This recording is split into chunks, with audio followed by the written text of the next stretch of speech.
Siyanibingelela nonke balaleli nani babukeli egameni likaJesu Kristu oyinkosi nomsindisi ezimpilweni zethu. Yizwi lenkosi uJesu Kristu leli olilalele njengamanje. Siyanxusa kuzo zonke izindawo enilalele kuzo kumagumbi amane omhlaba ukuba nithathe amabhayibheli enu nilalele ivangeli lombuso wezulu, lapho sishumayela khona ukuphenduka nokuthethelelwa kwezono nokubhabhadiswa egameni likaJesu Kristu oyinkosi nomsindisi.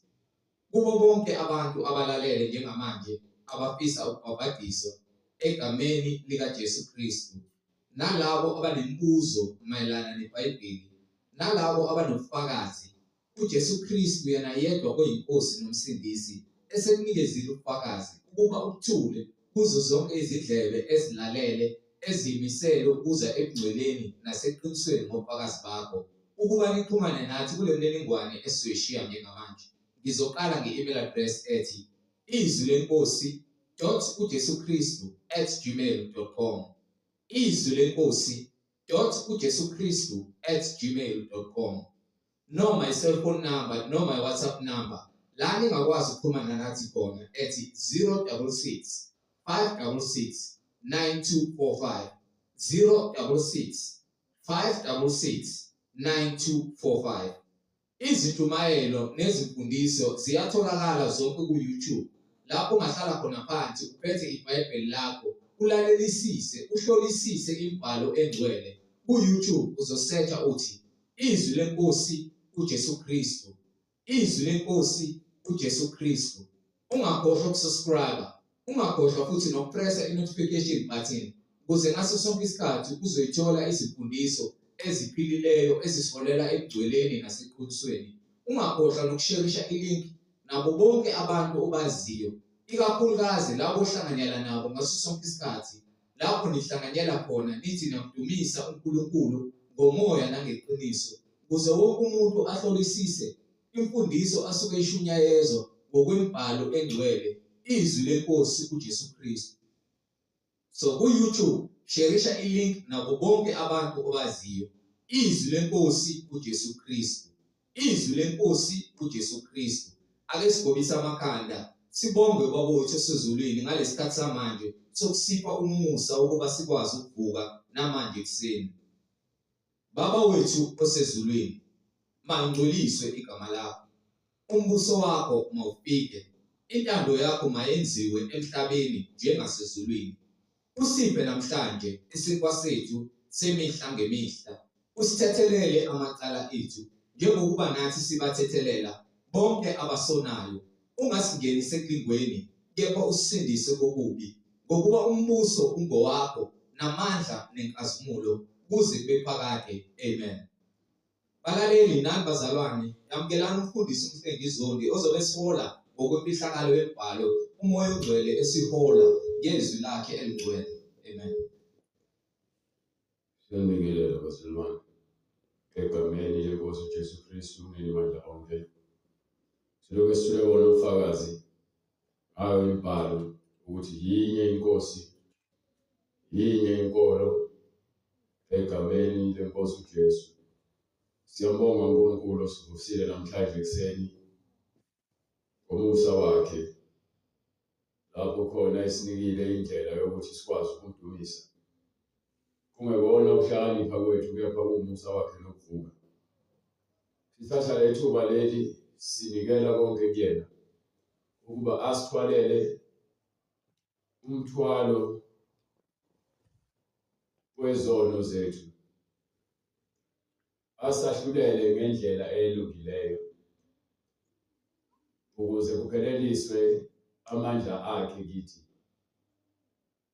Sibiza uNkulunkulu kungekona ukuhlakanipha kwethu, kepha kuwuqonda ngokuhamba umusa wakhe asabele wona.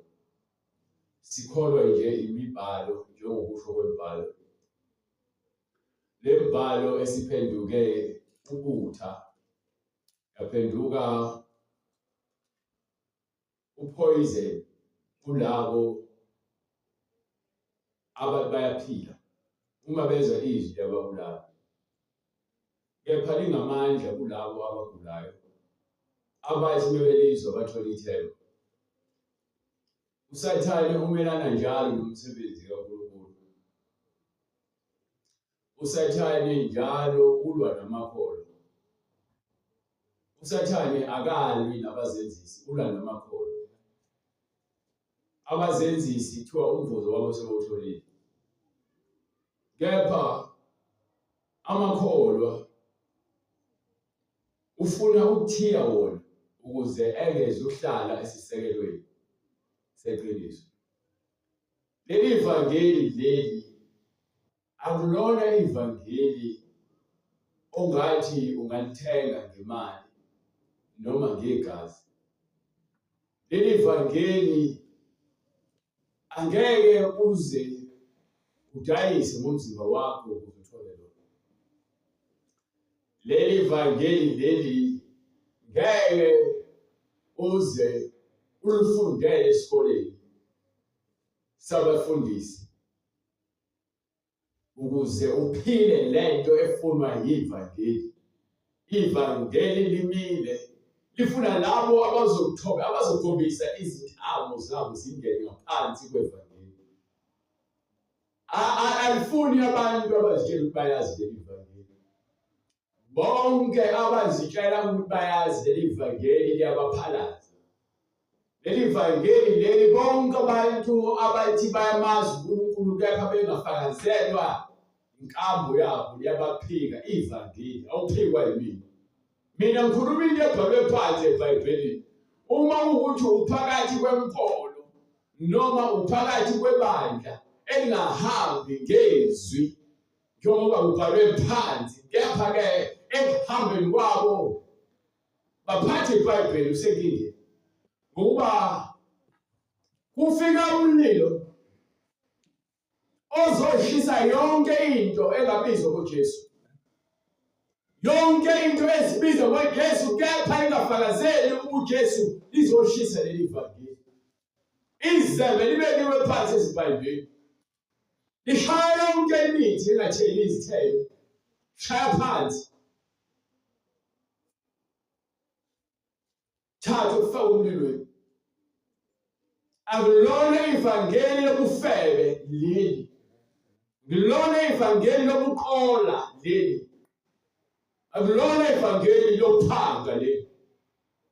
Ivangeli lokuphila. Sibizwe ngalo ivangeli singabantu abangabaphilankani. Singabantu abawontsha olukhulu okhanda imtshelo kwakhe. Ivangeli lona lifike lasebenza. Simelwe ukufela ivangeli indaba zikaNkulunkulu. Ngoba omfuna uNkulunkulu ulahliwe uyazilahla yena. Ukuthi akafanele ukuphila. Ezo lonto. Hey. Leli ivangeli leli elabakhethiweyo. Uma ungalifuni ngokuba liyabiza kepha ufuni wena ukuza bewukhethiwe wanqaba ukhetho. Yazi indaba. Unikwe ithuba lokuthi nawe uthole ivangeli eliphilileyo lesizulwini. Hamba.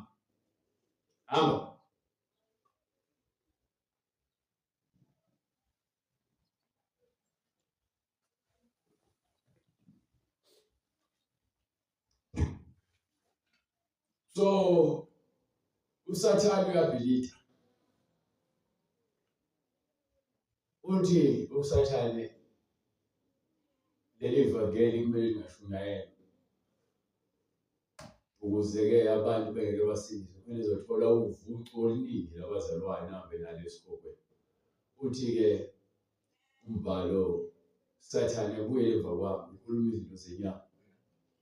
Umuntu ongaboni ngeke umfule amehlo ngawe uthando kwakho. Uthi umbhalo incwadi Izenzo sahluko 7 verse 51.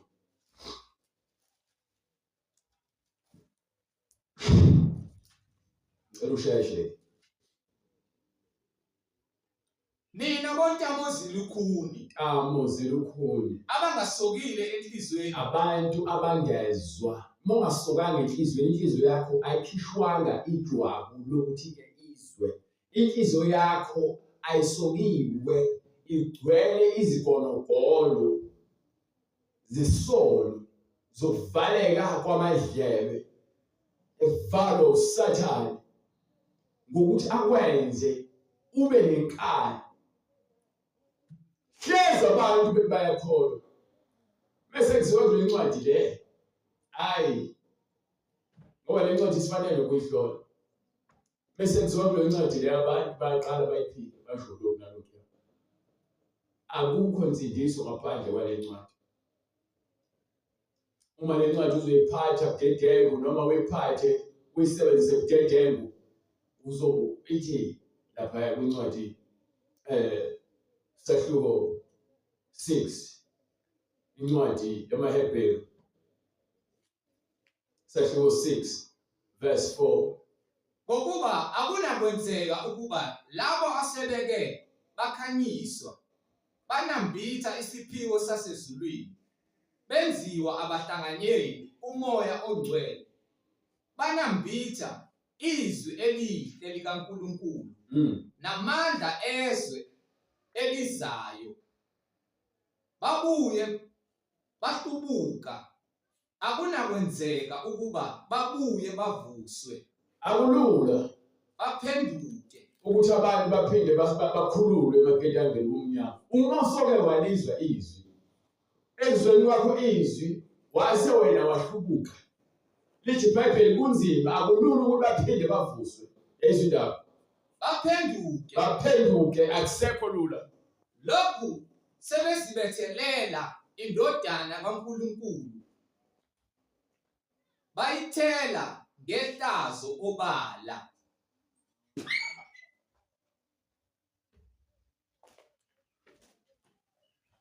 Bayithela ngehlazo ukuba yini? Bathe sebelazi iqiniso baphambuka. Uma usobe wathola uJesu wawusophuma kuyena. Usenkingeni ukuba uyazilahla wena. Njengoba ithi incwadi yamaHebheru sahluko 10 kusukela kuverse 26. Ngokuba uma soma ngamabomu Uma ke sesenze izinto ngamabomu emva kokuba sesamukele ukwazi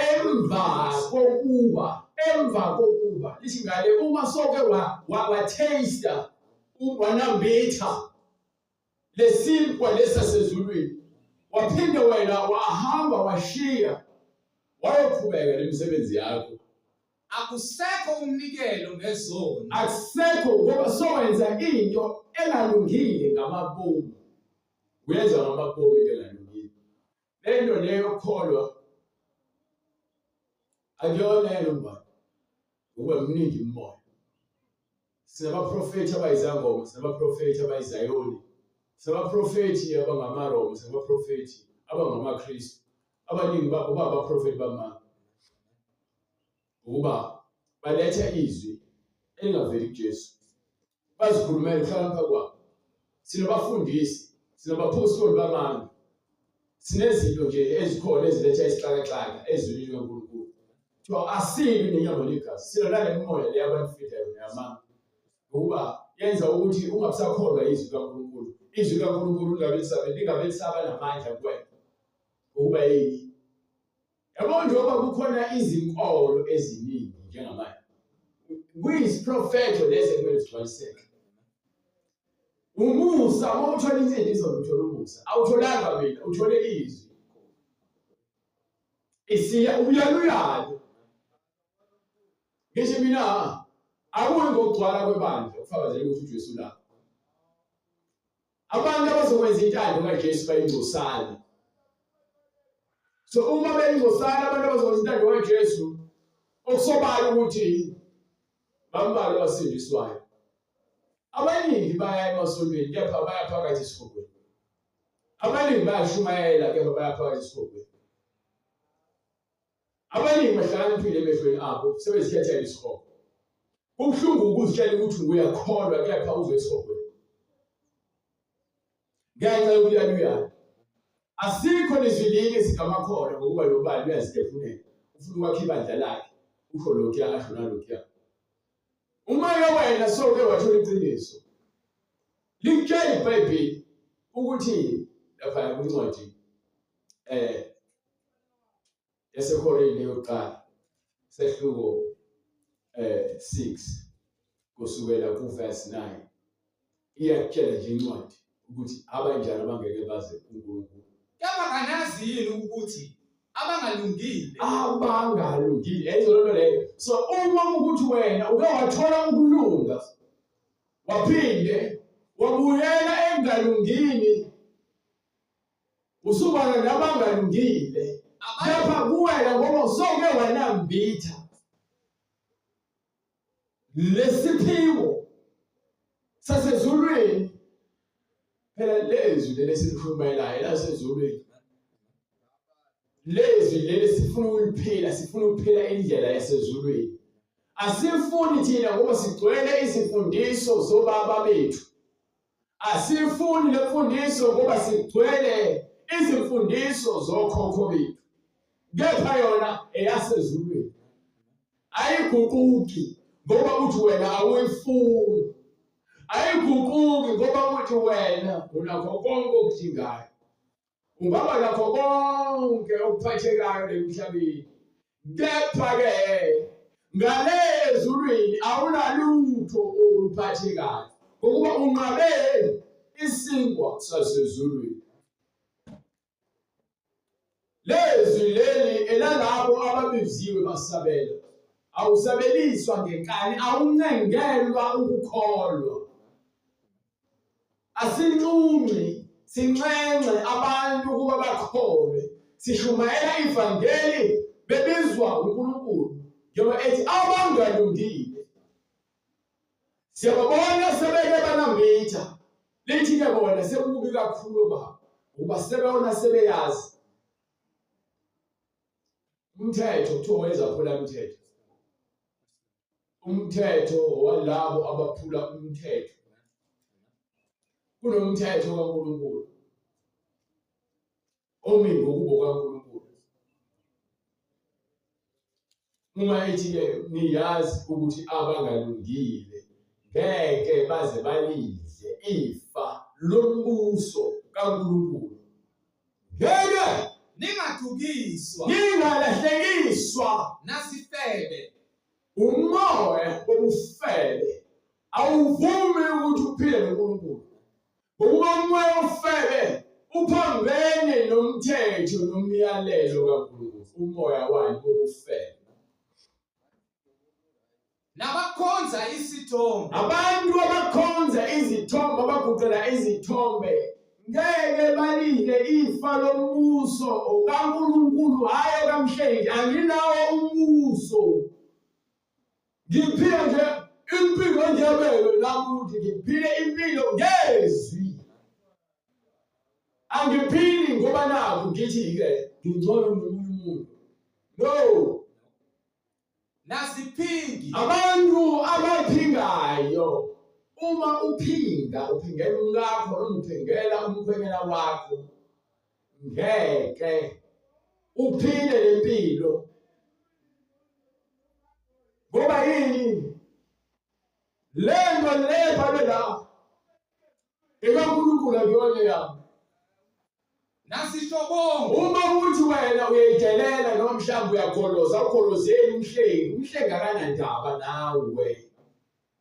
Umhlengi unendaba lokuthi enze intando kaNkulunkulu. Ngoba egcineni uma umhlengi ube nendaba nawe ubezokwenza yonke into efunayo ezokujabulisa ukuze-ke ajabulise wena aphoxe uNkulunkulu wakhe. Ngingamane ngizondwe nginyanywe nguwena, ngibulawe uwena, ngihletshwe uwena. Ngoba vele lento ikuwena yokuthi wena ungalungi. Manje-ke lo moya lo afanele ungithelele. Fanele ngilwe nalo moya wokuthi mina ngiphilela abalimi uJesu. Ukuba uJesu wenze njani unqobe ufa. Ngaphandle kwaJesu akukho ukuphila. Ingakho lithi ke abangalungile. Ukuba abangalungile abalungele uJesu hayi umhlengi. Umhlengi wenza intando kaJesu. Ngifuna ukujabulisa uJesu. Uma jabula uJesu nami ngikhululekile. Ukuba ngisho ngijabulisa wena. Wena ufana nomuntu ongazi ukuthi udlala uzathi uJesu ke lesizukulwane onginike le ncwadi le yaBathewu sahluko 11. Athi lesizukulwane sifana nabantu abahleli kwisinagoge bedlala umculo bathi sikhayelele izigubhu nje wangacula.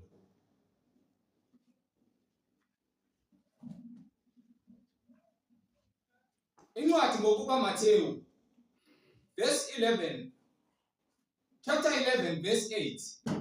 Kanti naphuma ukuyobona umuntu owembethe ezinokuba. Awuhambe ufunda verse 18 verse 13.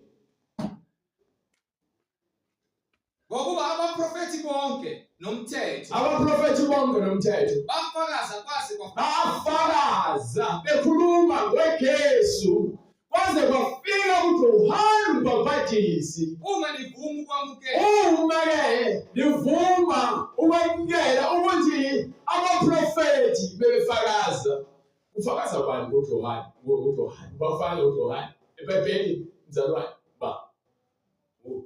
uMalachi. Bathi Malaki. Uthi lapha kwincwadi yaMalaki kusahluko 3 bengaphosisi. Sahluko 3 incwadi yaMalaki kusukela ku verse 5. Malaki verse 5.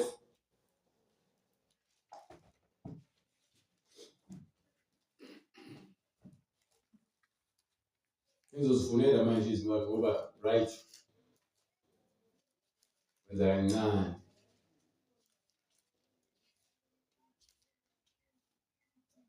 Inike usho kanje uJehova labaprofeti abadukisa abantu bami abathi uMalaki balo. Usho kanje uJehova uMalaki lo.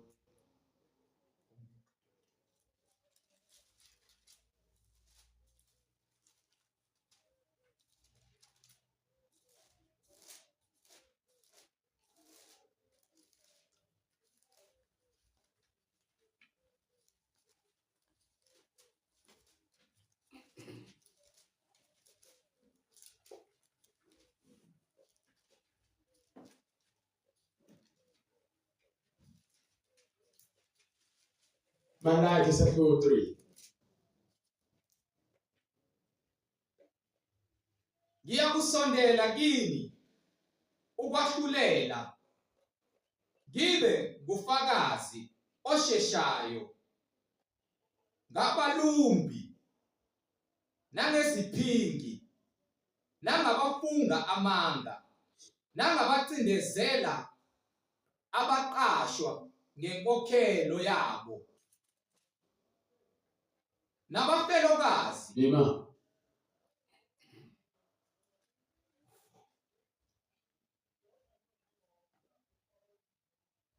uMalaki sahluko 2 sahluko 3 verse 1. Bekani ngiyakuthuma isithunywa sami. Ngiza kuthunywa isithunywa sami. Ngiyakulungisa indlela phambi kwami. Ithi incwadi ngiyakuthuma isithunywa sami silungise indlela yami. So uJohane uthi nguyena lo memezayo ehlane. Othunyiwe ukhuluma ngaye futhi bani Isaya athi ke uye lo omemeza ehlane. So uJohane ufakazelwa abanye abaprofeti njengoba ethi uyakuthuma isithunywa sakhe uyena uJohane lo ekhulunywa ngaye kuthiwa uthunyiwe njengoba uJesu ekhuluma ngoJohane.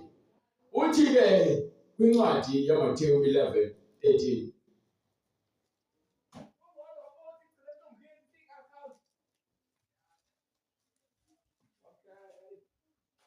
Ngokuba abaprofeti bonke nomthetho baprofetha kwaze kwafika uJohane.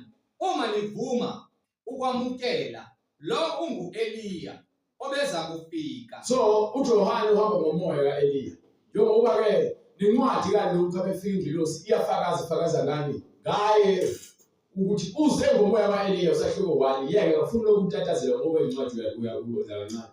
Njengoba ilokuza iBhayibheli likhuluma ukuthi bonke bayafakaza ukuze kufike uJohane. IBhayibheli bakhuluma izwi elilodwa. Yonke into eseBhayibhelini ekaNkulunkulu. Bonke abaprofeti kuze kufike uJohane bakhuluma lezi linye. uJesu uzohamba phezulu kwamazwi asekhulunywa abaprofeti uzogcwalisa. So la kulesizukulwane esiphila kusona lithi iBhayibheli lapha kwincwadi yakhe uMateyu 11:14. Njengoba uJohane eWiliya sivuma Uma nivuma ukwamukela lo ungu-Eliya. uma wavuma ukwamukela ayikho into ongathi uzoyifundela iBhayibheli ngoba khona izinto ozozigayela ngeke uzifundele ngokuqonda kwakho. Maningi Onezindlebe makezwe. onezindlebe makezwe. Kepha lesi sizukulwane Uthi-ke uJesu lesizukulwane lesamanje ngiyakusifanisa nani? sifana nabantu abahlezi ezigcawini Yebo, bememeza abanye bethi, bememeza abanye bethi sinibethele imitshingo anisinanga, sanililisela anikhalanga. Ngokuba uJohane wafika engadli engaphuzi, bathi unedimoni. Indodana yomuntu nangu uJesu esefika yafika idla iphuzi, ufike wadla waphuza newayini. bathi bhekani umuntu oyisiminzi nesiphuzi, umhlobo wabathelisi uyisidla kudla nesibindi, bathi umhlobo futhi wabantu abangakholwa. Ngifuna ukukuvezela lokho. Uthi uJohane nabaprofeti bayafakaza. Nangu-ke manje uJohane ufikile, bafakaze ngaye, wafika wakwenza konke. Azange bakholwa.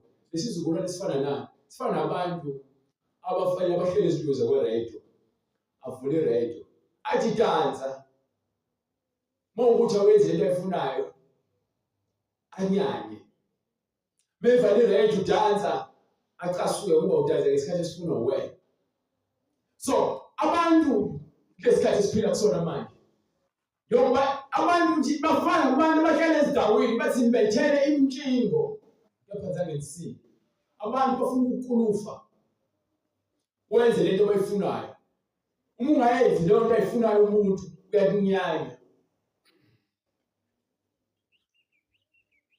Abantu esiphila phakathi kwabo emshadweni, unkosikazi wakho, ingane zakho, uma khona into abayifunayo ungayenzi, ziyakuduba noma bayakuduba. Yilapho ubona khona ukuthi isizukulwane lesi esifuna ukukulufa wenze intando yabo. Ngilapho ngithi mina ngeke ngiyeke intando kaNkulunkulu ngenze intando yomuntu. Ngoba umuntu ufuna ukuthi avale iredio athi sina, avule iredio athi yeka, avule iredio athi dansa. Awufuna ukwenzisa into ethandwa uyena umuntu. Isikhathi esiphila kusona manje. Njengoba ngikhuluma nawe, abantu bafuna ukuthi wenze into efunwa yibona. Isincwadi ya-Isaya sahluko 30 kungaphosisi. Isaya sahluko 30. Isizathu sokuthi yonke into ngiyikhulume ngale eBhayibheli ngokuba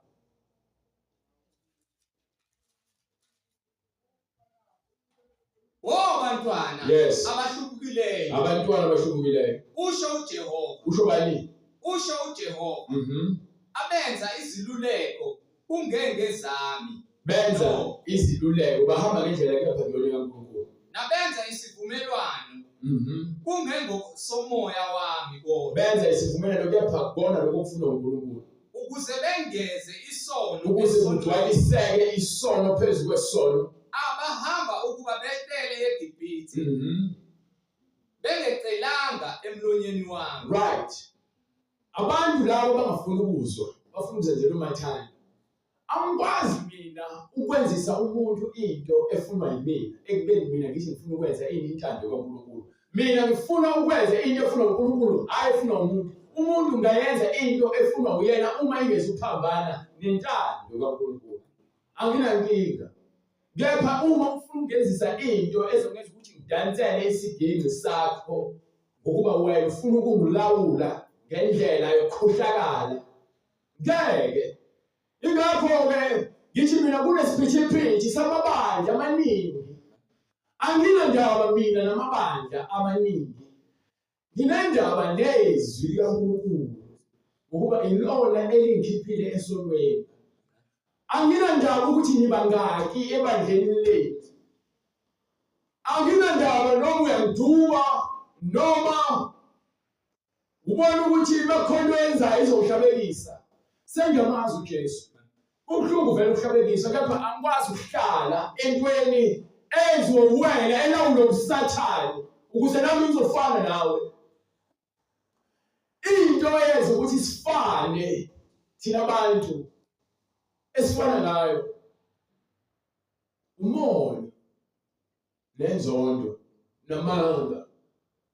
So uma ekushaya ngempama nafuna umhlaba ngommese, umuntu umedumule umuntu wakini wena ufuna ukuyomlwela. Ubona nje imindeni eminingi phela ukuthakatha udlawe, ayikho into ongayilungisa ngodlawe.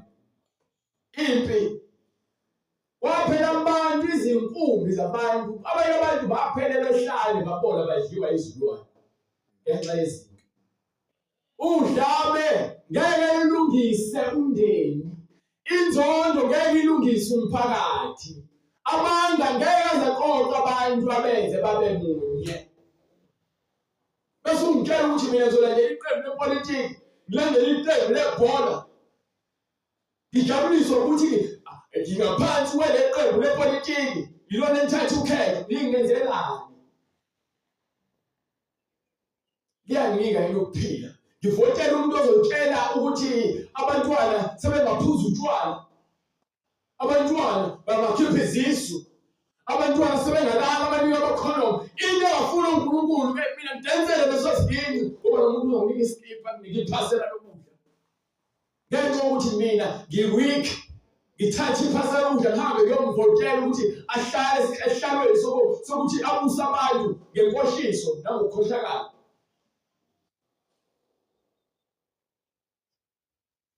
Sifike kulesikhathi lapho khona abantu abasakholwa izwi, sebekholwa amagama amabandla nama-uniform. Leyo nto futhi ngohlezi ngisho ngoze ngikhona phansi emgodini.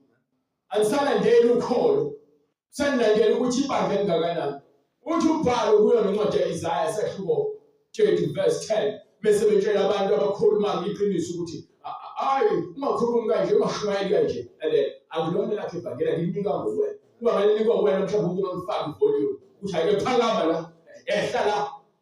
Angilinikwa ngomuntu, angilifebanga lephuzu ngelela, angilithenganga, umuntu ayiswala angafuni umsindo.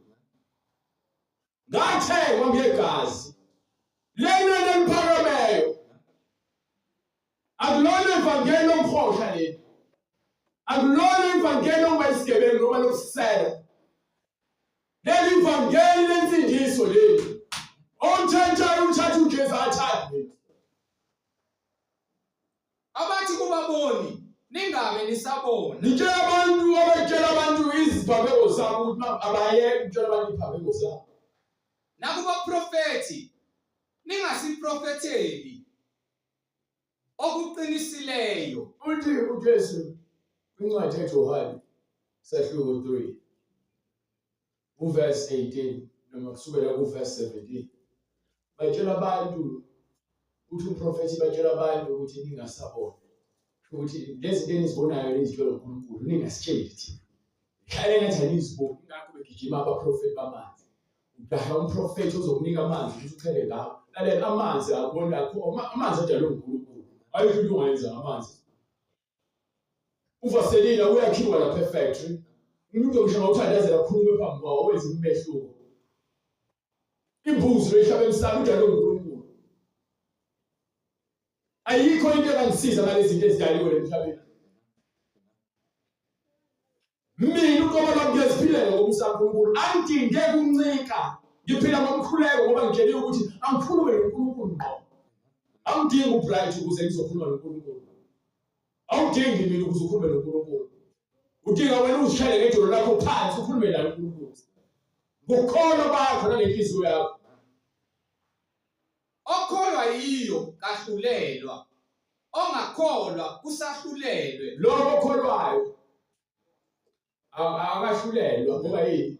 Abazolahlwa, abantu abazokwahlulela yilabantu abangakholwa nalabantu athe sebelazi iqiniso balishilo. Ibona abantu labazodukiswa. Abazodukiswa bese emva kwalokho balahlwe. Wena uzozilahla. Lo moya wenkani ulahla wena. Lo moya wobufebe ulahla wena.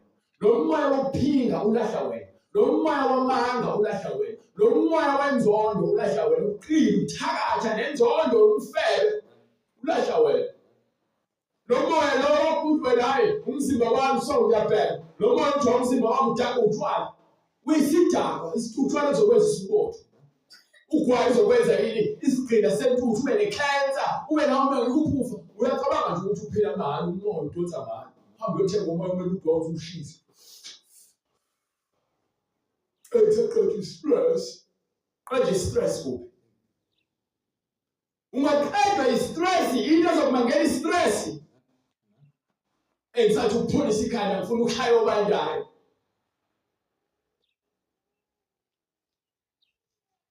Niyaziduduza ngesono. Mina le mhlabeni njengoba angimile ngomuntu. Angisizakala futhi ngokonakala kwezwe. Kepha nje akekho umuntu ongangitshela ukuthi ngishumayele kanjani. Ungayithandi nje lo mshumayela ngasuka phambi kwami. Ngoba yini? Leli vangeli anginikwanga umuntu. Uma nginikiwe mhlawumbe ngeke ngingaphiwa umuntu. Ngoba ngithi ungashayela ngithi kuyami le. Hayi, uma kufanele ibhulukwe mhlawumbe ngiliphiwe. Akungashayele nje ibhulukwe ngizojabula. Ngoba yini? Ibhulukwe ngiliphiwe umuntu. Umuntu njalo, umuntu ufuna ukufa control. Enza ukuthi ungakwenza ukuthi, enza ukuthi ungakwenza ukuthi. uNkulunkulu ufuna uqonde endleleni yakho uzwe yena. Hlonipha isho nomnyoko. Hlonipha. Yapha umuntu uma ezotshela ephambili into kaNkulunkulu phuma kuyena. Ukuba lo muntu uzoba isikhubekisi phambi kwakho. Ingakho uthi lapha ubhala kwincwadi kaJohane, encwadi kaMathewu, sahluko 17. Lapho uverse 18. Mathewu 17. No, ongifune lapho khona uJesu batshela ukuthi uzoya eJerusalem. Uzoya eJerusalem. Ngifuna ukwahlukanisela. Khona ngizokuqondisela into ekumele understand ukuthi uNkulunkulu akafuna abantu abaweak. Ufuna abantu abastrong. Umuntu ostrong umuntu othi membambelele qina athi ngiyayithatha le nto yami. Ezonombele eyakho kwisiphiwo ukuthola imfundiso kaNkulunkulu. Isiphiwo samahala awusitheli. Sifuna wena lenhliziyo yakho ukuthi unamathele kusona. Uthini ke incwadi eJohane Mathewu sahluko 17. Begin verse 5. I'll get from verse 20. Awuhamba. Base behamba eGalile uJesu wathi kubo, indodana yomuntu iza kukhashelwa ezandleni zabantu. Baza kuyibulala, kepha ngosuku lwesithathu. Uma kunoJesu yakufuna. Kepha abantu bambulala. Wayefuna umuntu ongafuni abantu. Yini? Enza ukuthi ufuna uJesu. Ekubeni abantu azange bamfuna. Kwenziwa yini simthanda uJesu ngale ndlela efuna ithina? Kepha ngale ndlela efuna uyena simfuna. Uthi ke emva kwalokho sebatshelile besathi amuyisele eceleni uPetro. Besathi uPetro. Umfundi kwathi ukuba bafike eKapenawuma. Abaqoqi bemali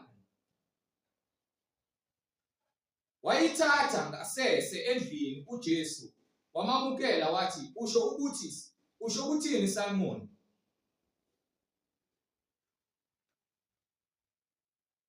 Uhlahle ulo. Luka 16 uMathewu 16. Ngixolisa. Mathewu 16. So ku verse 20 verse 16. Yini?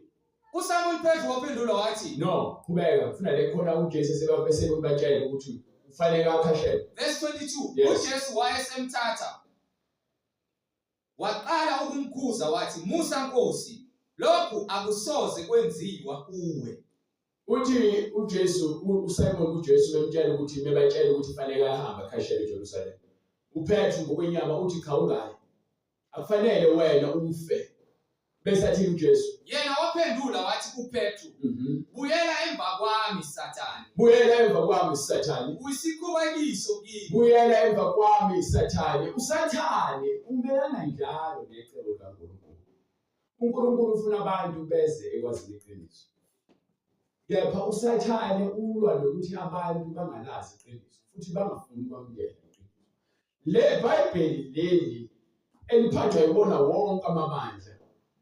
Elithi belikhuluma lona futhi le Bhayibheli lithi lencwadi yomthetho mayingasuka emlomeni wakho. Udlinze ngayo ini ubusuku nemini. Iphinde futhi le Bhayibheli lithi ke umuntu ngeke aphile ngokudla kwasemhlabeni kuphela. Kepha kufanele aphile ngawo wonke amazwi avela kuphi emlomeni kaNkulunkulu. Uma kuwukuthi siyakholwa ukuthi le ncwadi le ivela kuNkulunkulu besikholwa ngempela. Lezi zinto eziphakathi ezabantu abakholwa ezamakholwa lezi zinto lezi.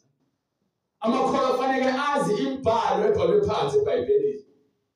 Ukuze ezokholwa kuJesu, eze kuJesu, ezinikele ukwenza intando kaJesu.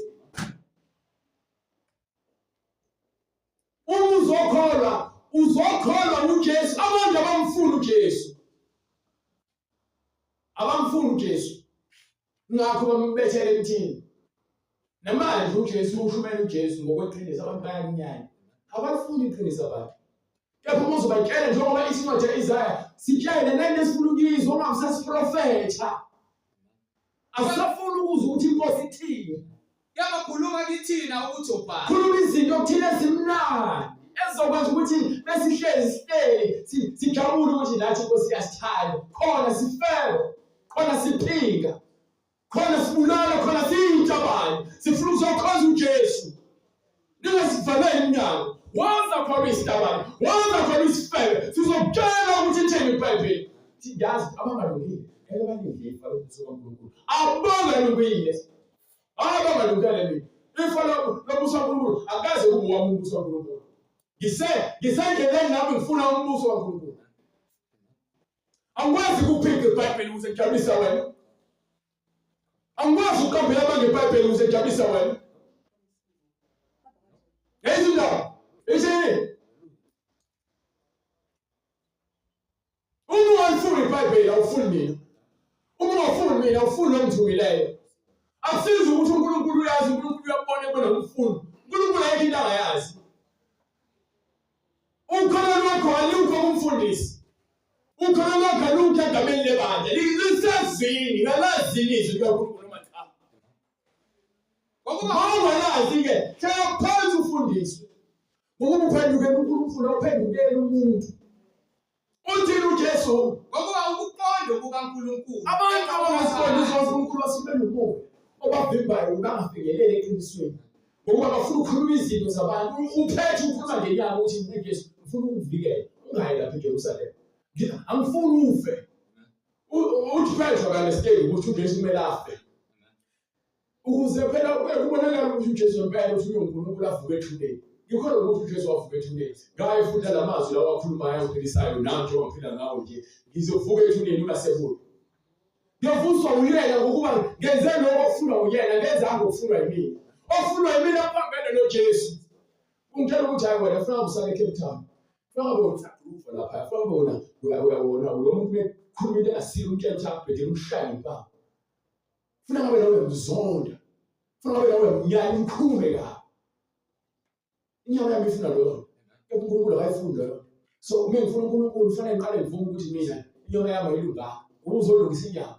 So uma ethi ke khona uJesu wathi kubafundi, wayesethi uJesu kubafundi bakhe, uma umuntu ethanda ukuza emva kaJesu akasidele. lasha ithi incwadi lapho incwadi yabaHebrew isahluko 12 from verse 1 ithi ngakho-ke njengoba singufakazi obungako ufakazi eBhayibheli. Uma umuntu befuna ukuza emva kaJesu makazidele athathe isiphambano sakhe amlandele. Ufuna uJesu zidele ngokuba abangalungile ngeke baze balidle ifa lomusa kaNkulunkulu. Eyizolondoleka. Ngalokho-ke Ngalokho-ke nathi nathi lokhu sinefu njengoba elingaka loqungu lomkhulu weBhayibheli emadengaya igcwele ubufakazi. elisihaqileyo Lento le ngeke ukwazi ukuyibalekela kuba yenzeka yesiyakulotshwa phansi lotshela ukuthi lo nalo oyifihlayo uzokukhola sindisi. masilahle konke Masilahle konke mntanini. okusindayo Lahla konke okusindayo. nesono Nesona sithandela kangaka. kithi Eyizolondoleka. sigijime Bese uqale uthathe manje umnqamlezo wakho ulandele uJesu. Uma ufuna uJesu azi ukuthi abantu ngeke bakufunde. Abantu bakini ngeke bakuthande. Emphakathini ngeke bakuthande. Amakholwa angabasenzisi ngeke azakuthande.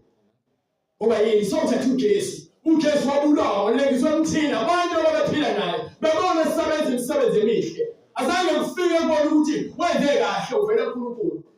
Wafika kubona ukuthi uyisikhubekisi phakathi kwethu. uJesu ukufa kwakhe kokuvuka kwabantu basindiswe ngenxa yokuthi wafa engenacala. Kungcono ukusondela ungabi necala. Kunokusondela vele ukuthi uyisele. Kunokusondela vele ukuthi uyafela. Kunokusondela vele ukuthi uyisiphili, umqambi manga, umthakathi.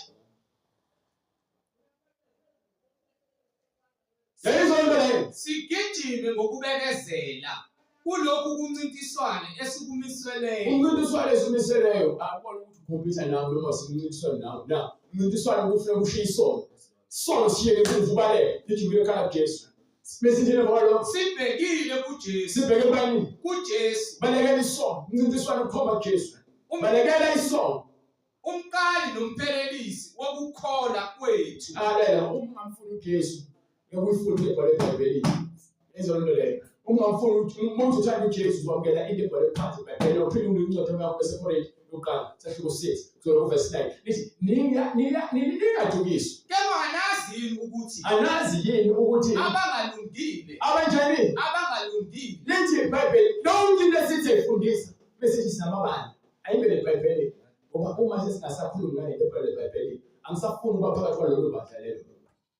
Angigxeki inkolo, ngicela amanga akhulunywa abaholi amabandla. Bekhuluma izinto ezingekho, beshushuzela abantu, bephesha abantu ngemuva. Hayi ulungile nje, uNkulunkulu uyakuthanda khona uyisitabane nje, ungahlala nje nesitabane sakho lapho. uNkulunkulu ayifundi lento le. Hayi kulungile nje, ungahlala nje uyisitaba uNkulunkulu ngomusa wakhe siyaphila wasifela uJesu. Lalela, lithi iBhayibheli ke abangalungile umbuso kaNkulunkulu ngeke ufike lithi iBhayibheli bese kusosha umuntu omleko baphulpitha azoshumayela inyongo. Azokutshela into engekho ngoba nawe ufuna ukuhlala esontweni. Upholishe isihlalo nesono sakho usifukabele. Bese ngoba lokho afuna imali yakho uphelele ezokuceba wena uqhubeka kwakho ngene esihogweni.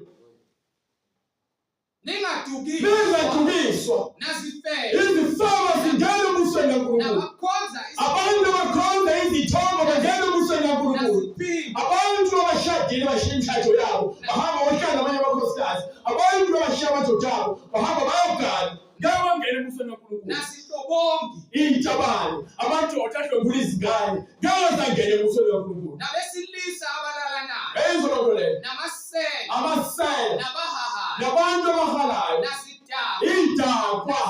Izidakwa. Amasela nasithuba nabantu abathuka intambo. nabaphangi Nabantu abaphangayo abagebengayo. abayikulidla Ngeke kubhala phansi eBhayibhelini uzomtshela ukuthini. Ufuna liphi ivangeli? Ufuna ngokuJesu. Hamba phela ukufuna lokufuna khona. NoJesu lo ulwa nenhliziyo yami enkulu.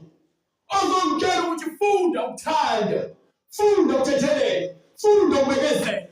yebo umgomo wothando umgomo womyalo uwuluthando Umyalo ovela ezulwini. ovela Uthando.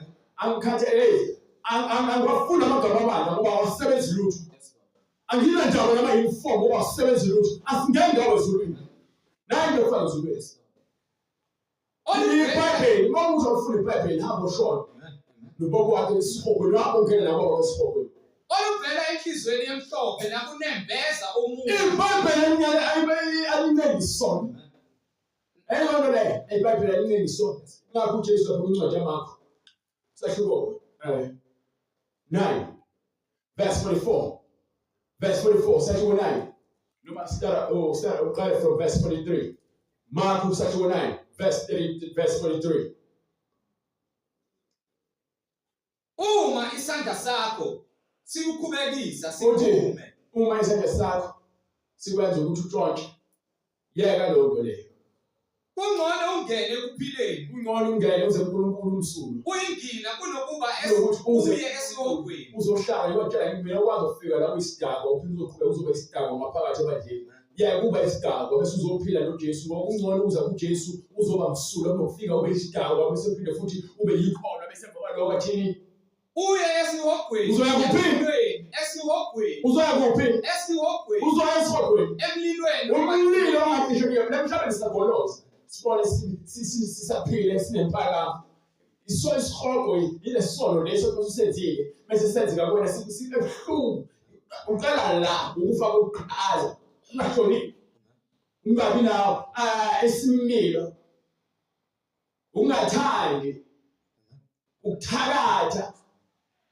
Ukuba isitabane uqala ukusho esihogweni wenze amanyana la ila usuku siyogcina khona uqhubeka phela umsebenzi wakho ukufeza umlilo khona ke bakushisa awucishi umlilo wakho kunezandla zombili impethu zakhona futhi azifi lapho impethu yabo ingaphi esihogweni ungaqini impethu yakhona ayifi yabo le lapho ethuneni sazophela ngathi impethu eqhuma esilondeni sakho ukugula noma ufika ifile uphuma izimpethu zizofa ziyaphela lezi esihogweni yakamoya angeyaka moya ayifi umlilo wakho ucebetho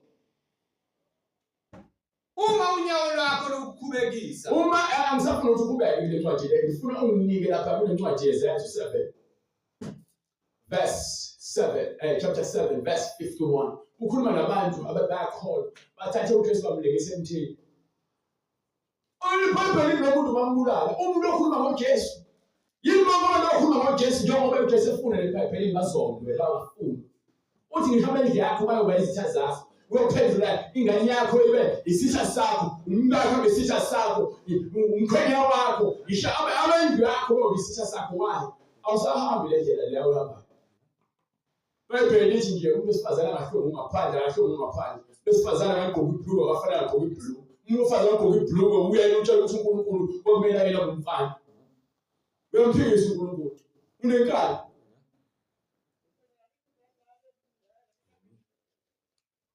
uma yonkani yabusa emhlabeni maningi nina bontamo zikhona abangasokile izinhliziyo zabo ezingezwa nasezindlebeni lezindlebe zenu zigcwele usimende nimelana njalo anifuni ukuvuma iqiniso njengoyihlo ninjalo nani imuphi kubaprofethi obaba benu abangazange bamzingele bababulala ababememezela ngaphambi kokufa kukaJesu